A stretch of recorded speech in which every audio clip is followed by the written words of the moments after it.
What is happening, YouTube? So, this is a beauty because we got pretty much like a three day rest. Usually we would have to deal with playing back to back as usual, but I guess for this time, I believe when was the last time we actually played? I want to say it was Saturday. So Saturday we rested on Sunday, Monday, and Tuesday, which is that is a much needed thing for the Los Angeles Clippers. Usually, like I said, we would get fatigued and we would play a lot more sloppy. But since we got so much rest, we just pretty much just massacred the Hornets. We just got our flamethrowers and we just burnt the hornet nest and they turned to charcoals and yeah, it was literally great throughout the whole entire game, especially in the first half, which usually we play pretty bad in the first half. We play in the bad in the second quarter, but nope. We just pretty much just murked the Hornets. Then the third quarter, we just got a little bit sloppy. Well, very sloppy actually, but it didn't matter at this point because we were up by 31 points and pretty much we just took control of everything and we just got the W.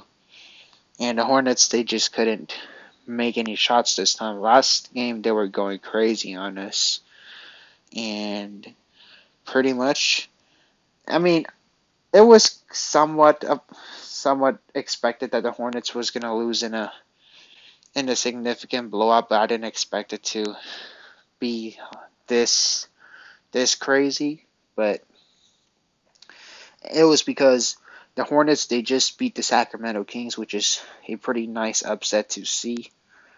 And however, they just lost because the Clippers were just getting back into rhythm and everything, and it's just pretty much a beauty to see. But now, enough of the intro. Let's get into all these stats and let's just do a quick dive. So, PJ Washington, he was not hitting any shots this time. He only got 3 rebounds, 2 assists. The Charlotte Hornets defense, they were pretty bad as well too. So yeah, PJ shot inefficient. He had some really good runs, but now he's been on a down stretch lately. Gordon Hayward, he's at least this game he was like a shell of himself. He was 3 for 12, couldn't hit a three, but he got a lot of rebounds. So I guess we got to give him that. Mason Plumlee, he got 18 points. He's a solid big, but he can't really hit free throws really efficiently. Although he did decently well compared to his other games, his shot is pretty unorthodox, and he only got 3 rebounds. He did get 2 steals, so that is that. And LaMelo Ball. After watching this game, I noticed his really key weakness. So he did really good on scoring, 25 points, and he got 11 boards, which is that's crazy. Usually he wouldn't really get over 5 boards, but 11 rebounds, that's crazy. Assists is amazing, but here's the key flaw about LaMelo though. He tries to get way too fancy with the pass, and I felt if LaMelo was not way too fancy with the pass, it would have been somewhat of a competitive game. It would have been at least like maybe a 9 point deficit type, but the Clippers would have still won, obviously. But he just turns the ball over way too often. But at the same time, though, he does get his reads pretty well. He would like find someone, put people in a perfect situation, but at the same time, on the contrary, he would just try to be way too fancy, which results in so many lost possessions. And his defense could use some work too because I seen you got guys like John Wall, he just blew past him extremely fast. But nevertheless, I think LaMelo Ball is going to be a really good player down the line. He definitely is going to be a multiple-time All-Star, but he has a big Achilles heels, with turnovers. His threes, it could be more efficient, but he was definitely getting baskets, so that's that. And he has a size, so shout out to Hornets on taking LaMelo. And just imagine if the Charlotte Hornets gets Victor Wembanyama, LaMelo is gonna get 15 assists per game. To be honest, because Wembanyama is Wembanyama, and LaMelo could just throw him the highest lobs, and that would just be an easy free 2 points every time. And it's hard to stop the Hornets if it's LaMelo and Wembanyama. That'd be so exciting. I would like Wembanyama to go either the Pelicans or any team that's not gonna be too overpowered. Like I would not want him to go to the Pelicans because Zion and Wembanyama is gonna be a pain. Kelly Oubre, he played amazing last game, but this game he had an off game, which is it usually happens. He definitely tried to act all tough towards Terrence Mann, and Terrence Mann he just shoved the living heck out of him, despite Terrence Mann being what 5 inches shorter than him, but he definitely moved a cool like a foot or two. Don't mess with T-Man. Just do not mess with T-Man, Kelly Oubre. That's why Paul George sauced you up. I believe, like about 2 years ago, because Oubre thinks he's all that. But all jokes aside, he's a really good player overall. If you want a guy that could get you buckets and play that defense, Oubre is definitely your guy. So that's another really solid piece with Kelly Oubre right here. Jaden McDaniels, I want to say Jaden or Jalen. I get mixed up with these two, but he got a lot of rebounds. I guess he's, you know, other outside of LaMelo and Oubre, he's a pretty solid role player, a pretty good 3-and-D player. I guess maybe like the coach could have just started him instead of PJ, but I guess PJ is your spark plug, so it's hard to really make that decision. Or it could have started Jaden over Gordon Hayward, because Gordon Hayward, he's kind of a shell himself, and you could try to use him as an Eric Gordon, like how the Rockets is using him. Kai Jones only got 3 minutes. Like Kai Jones, honestly, I want to see him get more minutes. Well, obviously not against the Clippers, because Kai Jones, I feel like he's definitely going to be a really good defensive type, athletic, big. But he only played 3 minutes. But in my opinion, I feel like he could definitely be a really solid player if any teams gives him a chance. Because back in Texas, he was very athletic. He could literally kind of like jump out the gym, and he's more of a rim protector type of guy. So I feel like if any teams would like a big, I feel like they should really try to look into trying to steal Kai Jones, because his value is extremely low, and he's a really big project, so you never know. You can make him to be a really good, solid center.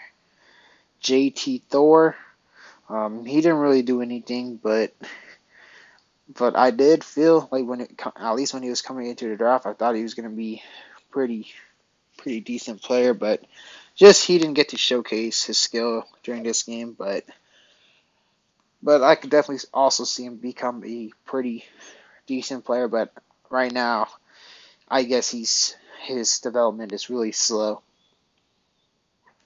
Nick Richards, solid 3 for 3. Theo Maladon, he didn't really do much. James Bouknight, dang, Bouknight only got 3 minutes, that's crazy.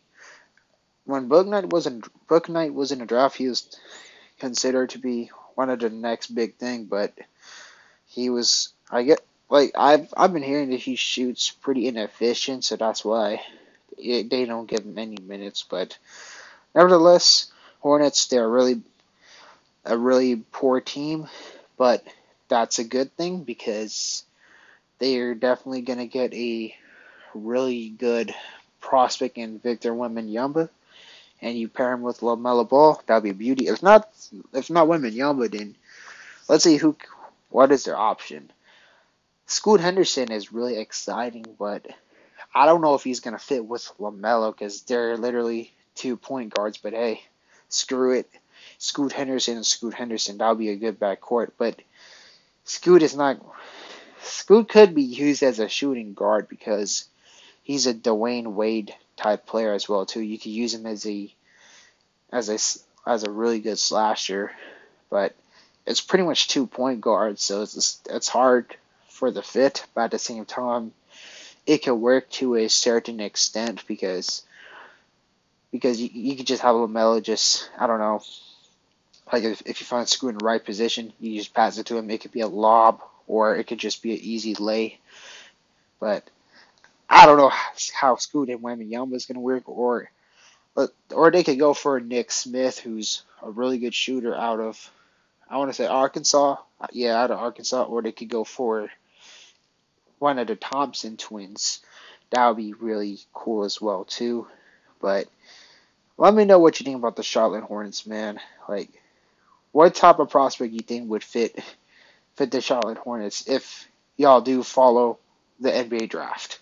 But now let's go to my beautiful Los Angeles Clippers. So Kawhi Leonard, he didn't have a high scoring night, but he is an all around player. Like I said, 7 rebounds, 4 assists, 1 steals, a whopping plus 28. So even Kawhi doesn't really score. He's a whopping team plus, and people sleep on that. He's an efficient player. He's not the type of guy who's like, oh yeah, I like him because he scores da da da da. Like, no, he's not a stats guy. He's more of an impact type player, and those type of players are key to winning games, and that's just pretty much the truth. Because if you look at prime James Harden compared to prime Kawhi Leonard, obviously prime James Harden is just unreal, but you're not gonna take prime James Harden over Kawhi Leonard because his stats is better. Minus if you just get rid of the plus minus, it would look like Harden's the better player. But if you see the person play on the floor, Kawhi is a way better player than James Harden. Same with Russell Westbrook. His stats is beyond amazing. Literally gets 20, 20, 20 or something like that. I don't know.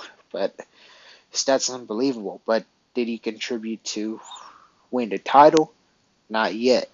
Well, most likely not. But Kawhi's a true definition that how pretty much the main stats could be really misleading. He's more of an impact type player, and that is one thing that we love a lot about Kawhi. Marcus Morris, his shots fell more often, 3 for 4, and his rebounding was pretty low, but Kawhi definitely gobbled it all up, so that's more excusable. I can see that he got 2 blocks and 1 steals, which is pretty good as well too. A lot of people were just willing to trade Marcus Morris for a bag of chips, which is, that was a little bit too overreactionary. I mean, it's fair that sometimes you want to trade Marcus Morris because his trade value is really high, but some people, they just go far to just trade him for bags of chips. Like, relax. He's definitely easily worth a first rounder. I could guarantee any teams would be willing to give a first rounder for Marcus Morris because he's the type of guy that could be your scoring plug, and he's like that really solid veteran. And supposedly, from what I heard, Marcus Morris is like the happiest Clipper. I don't know, like something that he's pretty happy or something. So I guess that's another brownie point on why Marcus Morris should not be traded. But I guess that's that. And Ivica Zubac has been pretty quiet lately, but again, he's another of those impact type players. He's not really an insane stats guy. He only got 4 points, but he got 8 boards. Um, but he plays that really solid interior defense. It's pretty hard to score on Ivica Zubac. And a year ago, I definitely somewhat slept on Zubac's potential, but as a fan just watching the game more, I'm starting to see that Zubac actually brings that impact in terms of the interior defense and how he sets screens. He and Brook Lopez are definitely one of the best rim protectors in the league. And, you know, hopefully, though, he would go off against the Sixers, though, which is, that's going to be hard, though, because that's against Embiid. Reggie Jackson, notice how he doesn't take much shots this time. He went 3 for 5, 2 for 4 from threes, 2 boards, 3 assists, a plus 22.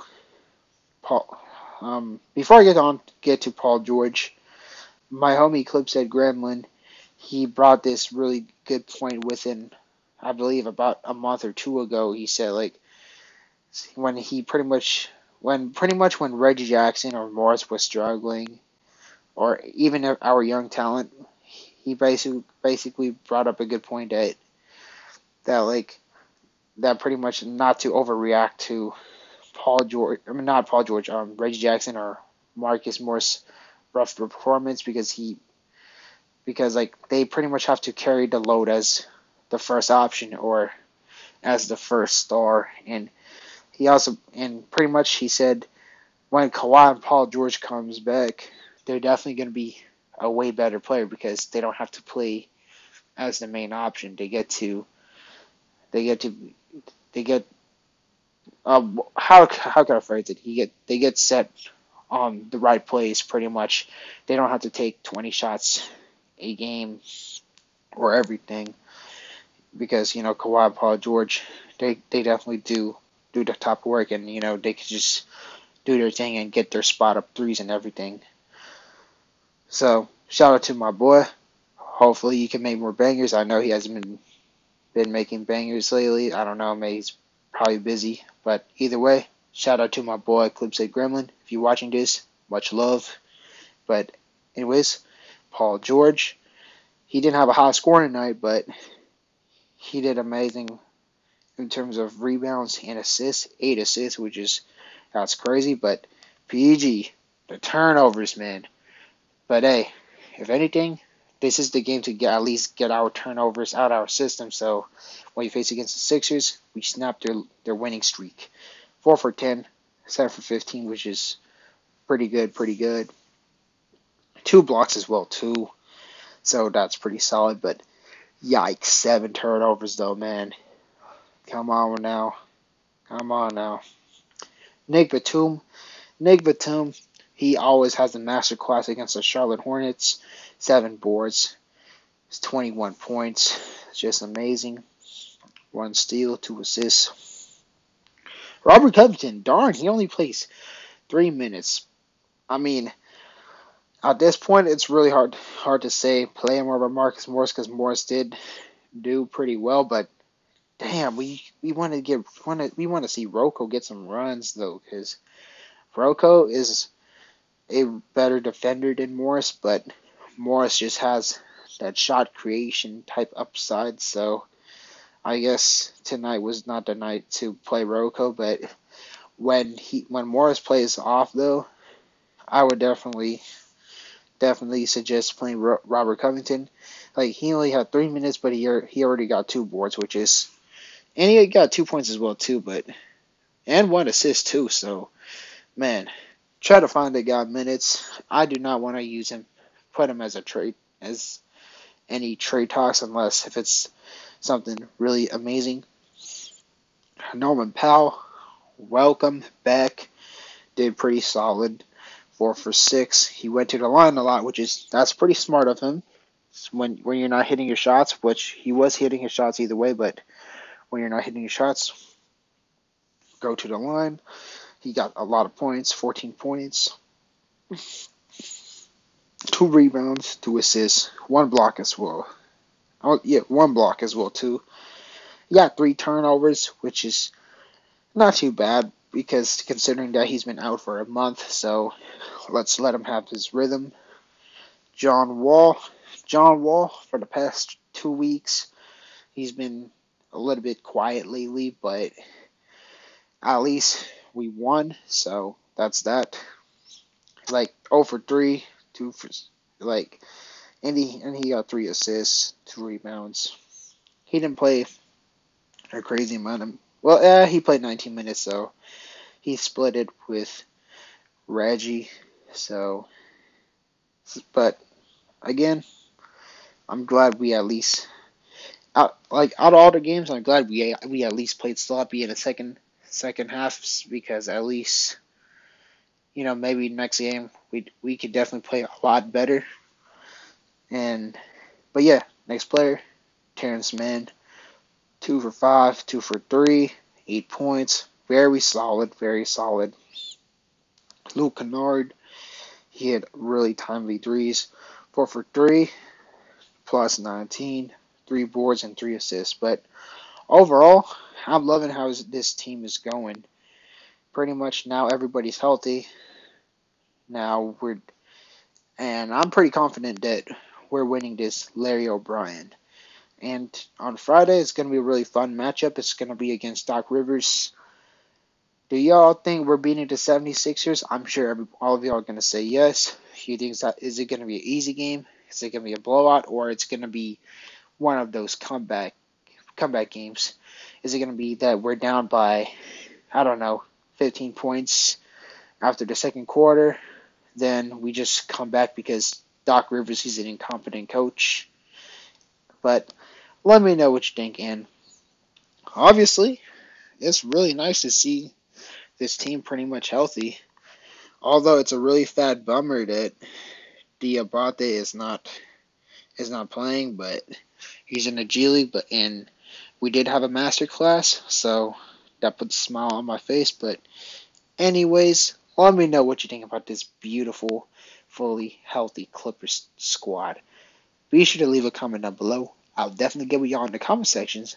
As y'all know, stay safe and have a great night. Peace.